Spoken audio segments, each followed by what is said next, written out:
दोस्तों आपको ये बात तो पता ही होगी कि सरकार ने लॉकडाउन को 4 मई से ही 2 सप्ताह तक के लिए बढ़ा दिया, यानी कि दोस्तों 17 मई तक लॉकडाउन को तो बढ़ा दिया। लेकिन क्या आपको पता है कि सरकार ने इस बार लॉकडाउन को बढ़ाने के दौरान कुछ ऐसे और नए नियम, कानून, कायदे और दिशा निर्देश जारी किए हैं और वो इस हिसाब से लागू होंगे दोस्तों कि देश भर को 3 अलग अलग हिस्सों में बांटा गया, ग्रीन जोन, ऑरेंज जोन और रेड जोन। अब दोस्तों इन 3 जोन में देश भर के कौन कौन से राज्यों के कौन कौन से जिले शामिल हैं, पहली बात तो ये। दूसरी बात कि देश के किन किन राज्यों के किन जोन में, किन जिलों में, किन जगहों पर, किन लोकेशन पर शराब की दुकानें, गुटखा, सिगरेट, पान मसाला, तंबाकू, नाई वगैरह ये दुकानें खुलेगी, बस, कैब, टेम्पो सर्विस वगैरह कहाँ चलेंगे। इसके अलावा ग्रीन जोन में और क्या क्या छूट सरकार की तरफ से दी गई है और साथ ही ऑरेंज जोन में क्या क्या छूट मिलेगी, और रेड जोन में तो आपको पता ही है जैसा कि छूट मिलने का कोई चांस ही नहीं है। तो ऐसे में दोस्तों आइए आपको बता दें पूरी लिस्ट यहाँ पर कि आखिर सरकार ने किन किन राज्यों में, किन जगहों पर किस तरह की छूट दी है। तो दरअसल बात कुछ यूं है कि दोस्तों अभी हमारे देश भर में जो 3 जोन बांटे गए हैं उसमें रेड जोन में देश भर के 130 जिले शामिल हैं, ऑरेंज जोन में 284 जिले शामिल हैं, जबकि ग्रीन जोन में 319 जिले शामिल हैं। ठीक है, अब ये जिले की लिस्ट भी आप स्क्रीन पर देख सकते हैं। यहाँ पर इस टेबल में आप देख पा रहे होंगे दोस्तों कि दिल्ली के अंदर रेड जोन में 11 जिले हैं, ऑरेंज में 0, ग्रीन में 0, कुल जिले ही 11 हैं। महाराष्ट्र में 14 जिले रेड जोन में है, जबकि 16 जिले ऑरेंज जोन में है, जबकि 6 जिले ग्रीन जोन में है। कुल 36 जिले महाराष्ट्र के अंदर। अंडमान निकोबार के अंदर 1 रेड जोन में है, 2 ग्रीन जोन में है, टोटल 3 जिले और हैं। और इसी तरह से आप अलग अलग राज्यों की पूरी लिस्ट भी यहाँ पर देख सकते हैं कि आंध्र प्रदेश में क्या है, अरुणाचल प्रदेश में, असम, बिहार, चंडीगढ़, छत्तीसगढ़, दादर नागर हवेली, दमन दीव, गोवा, गुजरात, हरियाणा, हिमाचल प्रदेश, जम्मू कश्मीर, झारखंड, कर्नाटक, केरल, लद्दाख, लक्षद्वीप, मध्य प्रदेश, मणिपुर, मेघालय, मिजोरम, नागालैंड, उत्तर प्रदेश, राजस्थान, उत्तराखंड, पश्चिम बंगाल, तेलंगाना। इस तरह से दोस्तों यहाँ पर देश के टोटल राज्यों की लिस्ट दी हुई है जहाँ जहाँ भी कोरोना का संक्रमण फैला हुआ है। अच्छा, तो ये तो रेड, ऑरेंज और ग्रीन जोन के अलग अलग कॉलम्स हो गए और कुल जिलों की लिस्ट भी हो गई। ठीक है,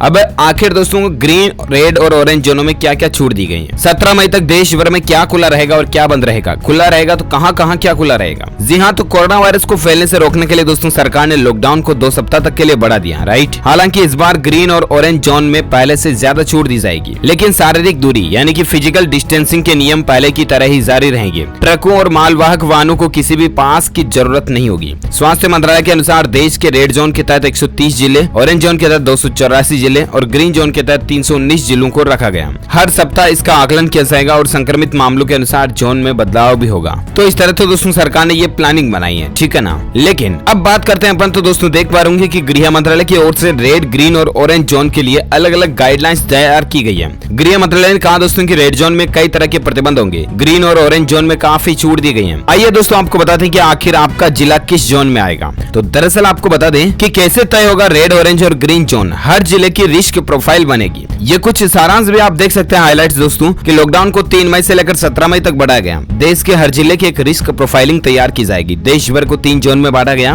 130 रेड, 284 ऑरेंज और 319 ग्रीन जोन के जिले हैं। देश भर के ग्रीन जोन में कुछ रियायतें मिलेंगी। पहले दोस्तों ग्रीन जोन के लिए शर्त ये थी कि 28 दिन से जहां एक भी कोरोना संक्रमण का मामला नहीं देखा गया ना, उन इलाकों को, उन जिलों को ग्रीन जोन घोषित किया जाएगा। लेकिन अब उस शर्त को 21 दिन कर दिया। जहां 21 दिन से कोई भी केस नहीं आया इस तरह का, उन जिलों को ग्रीन जोन कहा जाएगा और उनमें सरकार की तरफ से कुछ रियायतें, छूट वगैरह भी दी जाएगी। ठीक है, और दोस्तों अब जो मतलब ये तो हो गया ग्रीन जोन जहां पर 21 दिन से कोई मामला नहीं आया। ठीक है, अब ऑरेंज जोन किसे कहते हैं, जहां पर 14 दिन तक अगर कोई मामला सामने नहीं आया तो ऐसे संक्रमण की धीमी रफ्तार को देखते हुए ऐसे इलाकों को ऑरेंज जोन में तब्दील किया जाता है। 14 दिन से कोई मामला नहीं है तो वो ऑरेंज जोन में। ठीक है, इसके अलावा जहां पर इस बीमारी के मामले के संक्रमण को लेकर खतरा है, संवेदनशील इलाके जो है ना, बहुत सेंसिटिव लोकेशन है, उनको रेड जोन में रखा जाता है। तो ये तो अब आप क्लियर हो गए होंगे कि रेड, ऑरेंज और ग्रीन जोन किसे कहते हैं। ऑरेंज जोन जहां 14 दिन से कोई मामला नहीं आया, ग्रीन जोन जहां 21 दिन से कोई मामला नहीं आया और जहां फुल मामले चल रहे हैं, संवेदनशील इलाके हैं, उनको रेड जोन कहा जाएगा। अच्छा, अब बात करते हैं अपन कि आखिर किन इलाकों में क्या छूट मिलेगी। ये जो मैंने आपको green zone, red zone, orange zone की परिभाषा बताई, इससे आप ये तो अंदाजा लगा ही सकते हैं कि आपका राज्य कौन से जोन में आता है। ठीक है, अब किस जोन में क्या छूट मिलेगी, तो ऐसे में देख सकते हैं कि ये पाबंदियां तो 17 मई तक सभी जगहों पर लागू रहेंगी। दरअसल दोस्तों लॉकडाउन 3 के दौरान पूरे देश में शाम 7 बजे से लेकर सुबह 7 बजे तक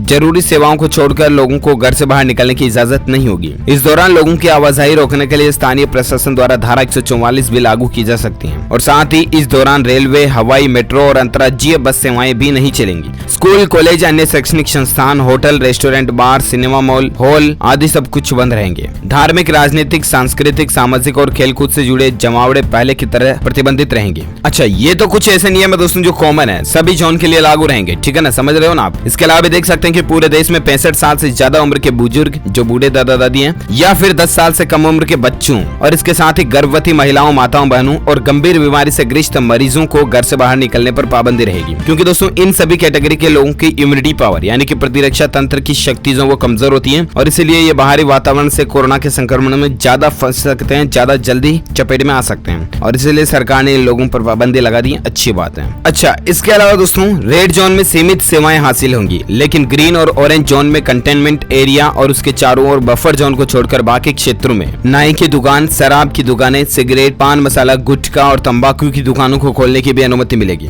जाहिर है दोस्तों कि देश का बड़े हिस्से में कारोबार शुरू हो जाएगा और हर सप्ताह इसकी समीक्षा होगी। वस्तुतः लॉकडाउन खोलने का क्रम फेज 3 से शुरू हो जाएगा। नए दिशा निर्देश में रेड, ऑरेंज और ग्रीन जोन के लिए अलग अलग राहत पैकेज का भी ऐलान किया। इनमें दोस्तों शहरी और ग्रामीण इलाकों में अलग अलग राहत दी गई है। अभी तक रेड जोन वाले जिले में किसी भी तरह की गतिविधि की इजाजत नहीं थी, लेकिन अब कंटेनमेंट एरिया और उसके चारों तरफ के बफर जोन को छोड़कर बाकी जिलों में कई सारी गतिविधियां करने की अनुमति दे दी है। और ऐसे में आप देख सकते हो दोस्तों कि क्या है रेड जोन का मतलब और लॉकडाउन में क्या क्या पाबंदी रहेगी। तो ये जोन सबसे ज्यादा खतरनाक है। रेड जोन का अर्थ है यहाँ पर संक्रमण की चपेट में कई लोग आ चुके हैं और इसके बढ़ने और यहाँ की वजह से कई दूसरी जगह संक्रमण फैलने की आशंका काफी ज्यादा होती है। रेड जोन के रूप में जिलों का वर्गीकरण सक्रिय मामलों की कुल संख्या, पुष्टि किए गए मामलों की दर को दुगुना करने, जिलों से परीक्षण और निगरानी फीडबैक की सीमा को ध्यान में रखेगा। तो दोस्तों ये कुछ चर्चाएं चल रही हैं और इसके अलावा भी एक और अपडेट देख सकते हैं कि अनुमति और पाबंदियां। जहां रेड जोन में रिक्शा, ऑटो टैक्सी और ओला उबर जैसी टैक्सी को चलाने की इजाजत नहीं होगी। यहाँ दोस्तों सैलून, स्पा, ब्यूटी पार्लर वगैरह ये भी नहीं खुलेंगे। बसें भी यहाँ पर नहीं चलेगी। यहाँ निजी वाहन से कुछ सेवाओं के लिए लोगों के आने जाने की अनुमति होगी, लेकिन कार में ड्राइवर के अलावा केवल 2 ही लोग बैठ सकेंगे।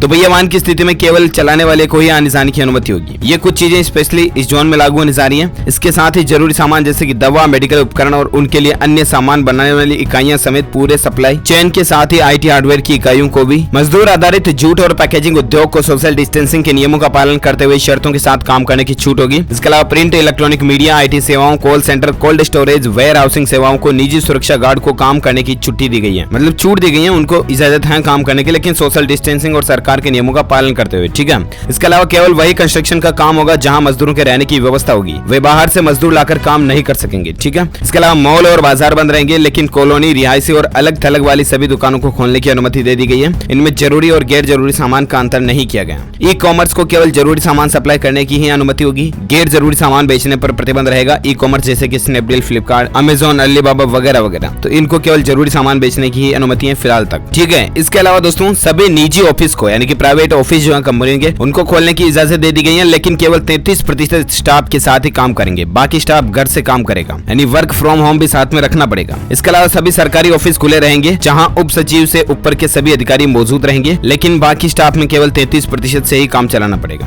अच्छा, इसके अलावा दोस्तों सरकारी ऑफिस भी सभी खुलेंगे, जहां उप सचिव से लेकर सभी अधिकारी मौजूद रहेंगे, लेकिन यहाँ पर भी 33% स्टाफ भी होगा। इसके अलावा रक्षा, स्वास्थ्य, police, jail, home guard, civil defence, fire service, आपदा प्रबंधन, NIC, custom, FCI, NCC, Nehru Yuva Kendra और नगर निगम को भी पूरी छूट रहेगी खुलने की, लेकिन यहाँ पर भी सोशल डिस्टेंसिंग तो सबसे नंबर 1 रूल सभी जगहों पर लागू होगा, ठीक है। इसके अलावा दोस्तों ग्रामीण इलाकों के रेड जोन में भी छूट दी गई है। ग्रामीण इलाकों में स्थित रेड जोन वाले जिलों में कंटेनमेंट एरिया और बफर जोन को छोड़कर पूरे जिले में सभी तरह की आर्थिक और कंस्ट्रक्शन गतिविधियों की छूट होगी, जिसमें मनरेगा, फूड प्रोसेसिंग इकाइयां और ईंट भट्टा भी शामिल है। बैंक, इंश्योरेंस समेत सभी तरह की फाइनेंशियल गतिविधियां पूरी तरह से चालू रहेगी, जो कि अभी भी चालू ही है। इसके अलावा दोस्तों आंगनबाड़ी समेत महिलाओं, विधवाओं, बुजुर्गों और बच्चे की देखभाल के लिए बने विशेष आश्रमों को भी काम करने की कुछ छूट दी गई है, बशर्ते नियमों के साथ, है ना। अच्छा, इसके अलावा दोस्तों क्या है ऑरेंज जोन का मतलब और लॉकडाउन में क्या क्या पाबंदी रहेगी इस जोन में। तो दरअसल वे जिले दोस्तों जिन्हें ना तो लाल और नहीं हरे रंग के रूप में परिभाषित किया गया, उनको ऑरेंज जोन के रूप में आप कह सकते हैं। जब किसी रेड जोन क्षेत्र में 14 दिन तक कोई नया केस नहीं मिलता ना, तो उसे रेड से बदलकर ऑरेंज जोन में शिफ्ट कर दिया जाता। और इस तरह के जोन में वो इलाके या जिले आते हैं जहां से संक्रमण के कुछ मामले निकलकर सामने आ जाते हैं अब ऑरेंज जोन में क्या क्या अनुमति होगी दोस्तों? तो रेड जोन में प्रतिबंधित ओला उबर जैसी टैक्सी सर्विसेज को ऑरेंज जोन में चलाने की छूट दी गई है, लेकिन केवल एक ही पैसेंजर को बैठा सकेंगे। यहाँ दोपहिया वाहन पर पीछे सवारी बैठने की इजाजत दी गई है, जो कि रेड जोन में नहीं है। कुछ सेवाओं के लिए लोगों को एक से दूसरे जिले में आने जाने की अनुमति होगी, जो भी रेड जोन में नहीं है। इसके अलावा दोस्तों बसों को चलाने की अनुमति तो ऑरेंज जोन में भी नहीं होगी। अब आता है ग्रीन जोन, जहाँ पर प्रमुख चेंजेस रहेंगे। तो दरअसल दोस्तों जिसमें शामिल है कि ग्रीन जोन में वह जिले शामिल होंगे जहाँ दोस्तों कोई भी मामला पिछले 21 दिन से नहीं आया हो। इस जोन का अर्थ है संक्रमण मुक्त